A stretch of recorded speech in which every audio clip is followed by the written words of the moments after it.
What's going on, everybody? Welcome back to another episode of the Clippers Latest, where we talk all things LA Clippers quick, fast, and to the point. I'm your host, Brandon Goggins, and how are we feeling today? How are we feeling? I personally am, I'm not going to say that I'm feeling the greatest. I have a slight headache, but that's probably because of all this madness that's going around surrounding this whole investigation and this whole scandal and all those type of things. And it's just getting to my head. It's stressing me out a little bit, but I wanted to still make sure I got this out for you guys because we got a lot to cover. A good friend of mine told me to never back down, never what? That's right. I've never been the type to just give up. So, regardless if my head is hurting, regardless if my toe is bleeding, well, I'll probably get that checked out. But you get what I'm saying.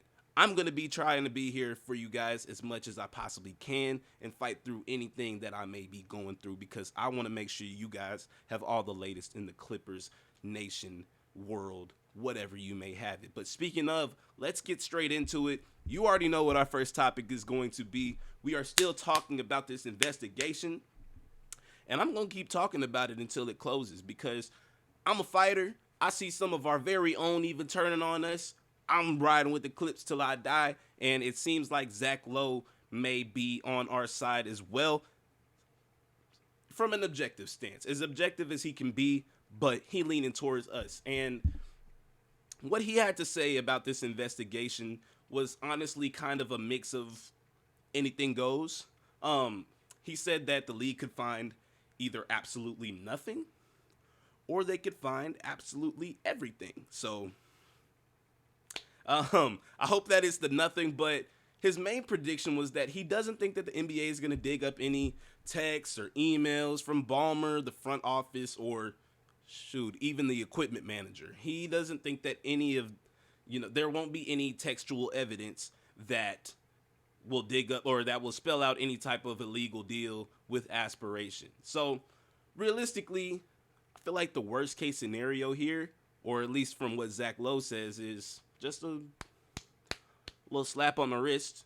Maybe $1 million fine or so, a second round pick taken away. Um, to live in a world where having to pay out $1 million to a fine is a slap in the wrist. I want those problems one day. I'm gonna work my way up to that, but um, $1 million isn't anything to Steve Ballmer, and it certainly isn't anything to the Clippers organization. So that would be a slap on the wrist because I think that they could go with that just because of the public perception of it. Just because it has raised headlines, it's kind of put a kind of a scope on the not just the Clippers but the league in general. That something like this could be going on just because like it got brought up. They may give them a slight consequence because of that. But Zach Lowe also had another prediction where he doesn't think that anything could come out of this. No punishment because he doesn't. Similar to Mark Cuban, he doesn't think that anybody would be dumb enough to leave that type of evidence behind, especially something so significant that could easily be sniffed out by somebody like a name that I'm not gonna say until a little later.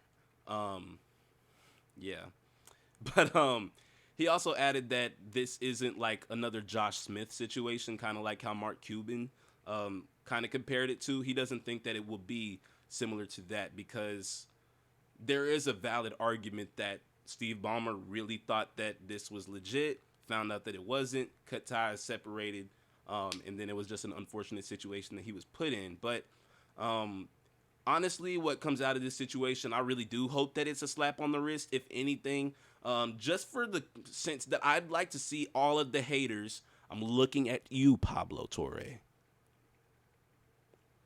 All of the haters um, will still be mad for no reason because they want this to be something so bad. They hate Kawhi, they hate the Clippers, they just hate on everything, and they want something to happen so bad because they're so miserable on their team that they don't have any happiness. So the only way that they're happy is to see the deterioration of other squads that they don't like. But well, guess what, buddy?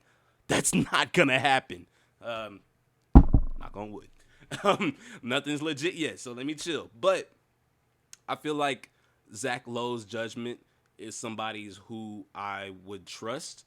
If he doesn't feel like there is going to be anything major that comes up off of this, I wouldn't expect there to be. I mean, anything could happen. I'm not ruling this possibility out at all. But he, along with Shams, would probably be one of the most trusted sources when it comes to stuff like this, just because they have the most access to what goes on behind closed doors in the league. So I would trust his judgment over that name that I said a little bit earlier. Um, I'm not repeating his name. I want to say it, but like so negatively. I just really can't stand him. I'm gonna leave. Actually, one more thing.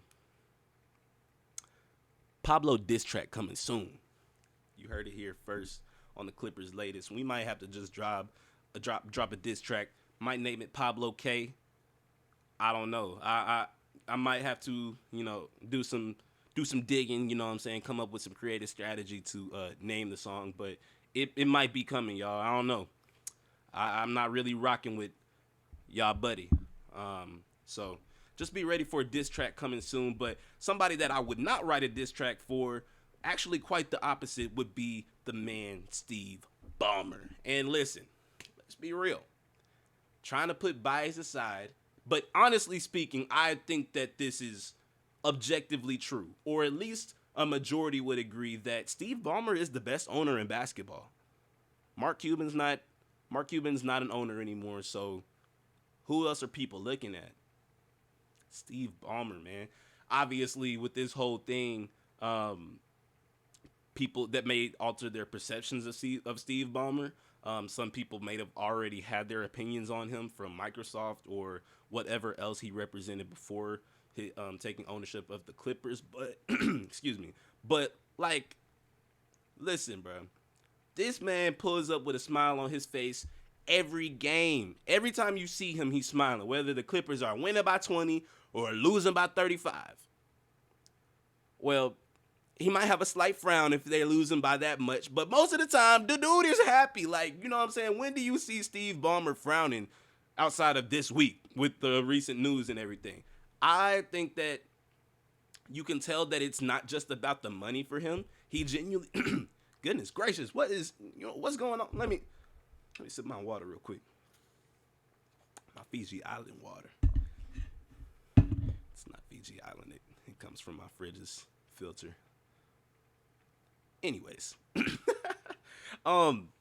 like I was saying, but it doesn't really feel like it's just about the money for Steve. I feel like he cares about the players. I feel like he cares about the team. He cares about the fans. He cares about everything. You know, the Intuit Dome is something that he crafted, or it was his idea, and the wall is something only an owner who loves the game as much as he does would actually consider.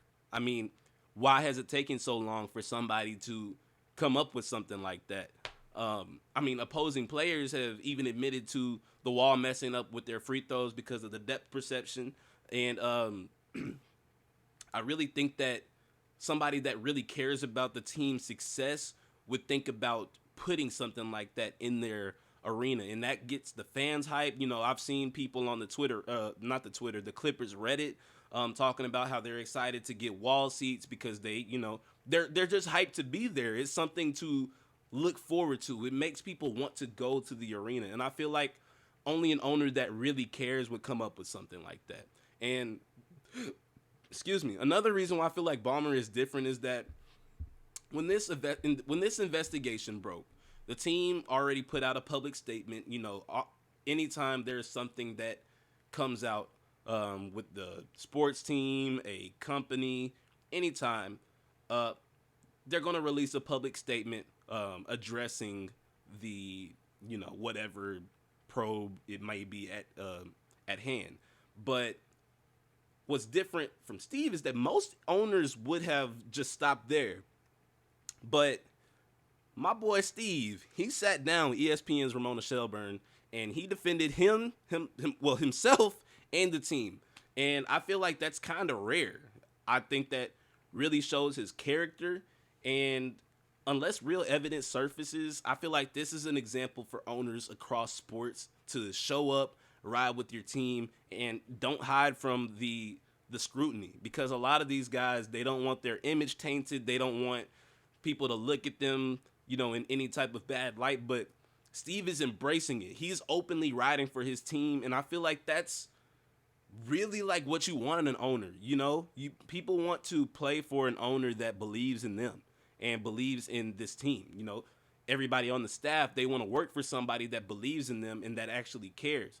I know that a lot of owners, CEOs kind of get looked at as the businessman that only cares about, where the money moves are, and wants to make sure that his image is look good. And of course, Steve Ballmer doesn't want his image to be altered in any way, especially by this situation. But I feel like him, in a way, coming out openly addressing it, and like, saying they conned him, and he didn't know that it was fraud. He really believed in them. I feel like that would lead people to believe that he's telling the truth, because a lot of people would speculate that if it was true, that most people would, hide behind that statement and let it be a done deal there. But like I said, Ballmer came out and he gave his piece, which I feel like is very important and what you want to see in an owner. But I want to go back in time a little bit, turn back the clock, if you will, to a time where Steve Ballmer wasn't quite the owner yet. And I know that I am anti this investigation, however you would want to call that, anti ascension aspiration gate, if you will. But I do want to think about a hypothetical to where, what if the NBA overturned this whole thing and made us go back to 2019 in the offseason? Obviously, this would never, ever happen. This isn't something that is even possible, I don't think.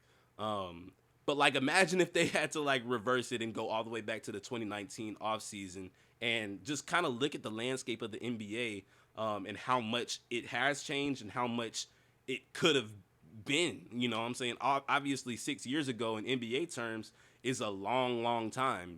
We've had a different champion every year since that offseason. So I just wanted to think about some things. Like, Shea would be back on the Clippers. Obviously, if we got the current version of Shea today, the MVP, the Finals MVP, champion, scoring champ, this offensive mastermind of a player.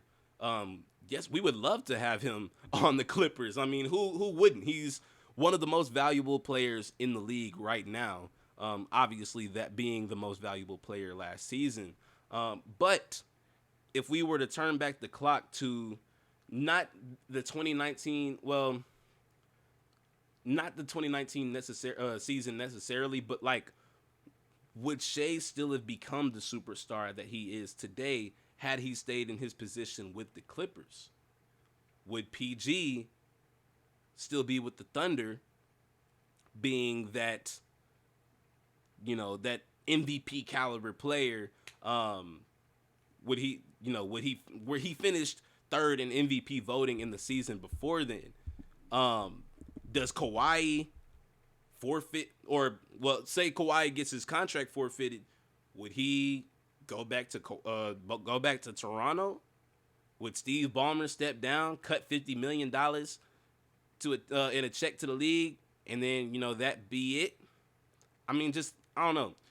I just want y'all to think about like how much that changes the last 6 seasons of the NBA. Like I said, will Shea still become the superstar that he is? Does Kawhi run it back with Toronto and even potentially create a dynasty there? I mean, they were on the top of the world when they won. They had just defeated a dynasty in itself in the Warriors. So, I don't know. There's just a lot of what ifs. Like, does Paul George eventually win an MVP with the Thunder if he were to stay? Like, does Russ end up leaving after that, going to Houston? Or do they stick it out and potentially go on a title run themselves? I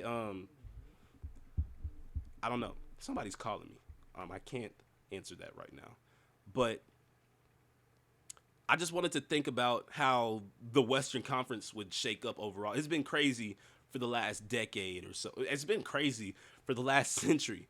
But this single move could have changed the whole trajectory of the Western Conference. And I'm curious to know what you guys would think about that. Like, shoot, do the Lakers still win their bubble title? I don't know. Like, does the bubble title go to an LA team that's not the Lakers? It's possible. Do the Nuggets rise up in the way that they did, as quickly and fast as they did? Like, does Nikola Jokic still become the player that they did? Like, this one move could have altered the entire NBA landscape, and it's just wild to think about. So it's just a little bit of food for thought. But I'll tell you something that isn't a hypothetical. This is very, very real. We are almost here. The Clippers are officially... Somebody's calling me again. I can't answer that right now. I should have put this on Do Not Disturb. I'm going to start doing that. I'm apologizing if you guys can hear that, but we're trying to keep it professional. But anyways, the Clippers are officially 30 days away from hitting the floor. October 9th, they play their very first preseason game against the Guangzhou Lung Lions at the Front Wave Arena in Oceanside, California. And even though it's not NBA competition, this game still matters. Ty Lue, he can play around with some rotations, test different lineups, see who fits where, who jives with who. Think about a defensive group with Chris Dunn, James Harden-Beal, Kawhi, Derrick Jones Jr., and Lopez down low. You can mix it in to see if that's a defensive group that you can really go with, or you can play some other guys that, may fit better. It's just like it's an exhibition game, essentially. You can test a lot of things. You know what I'm saying?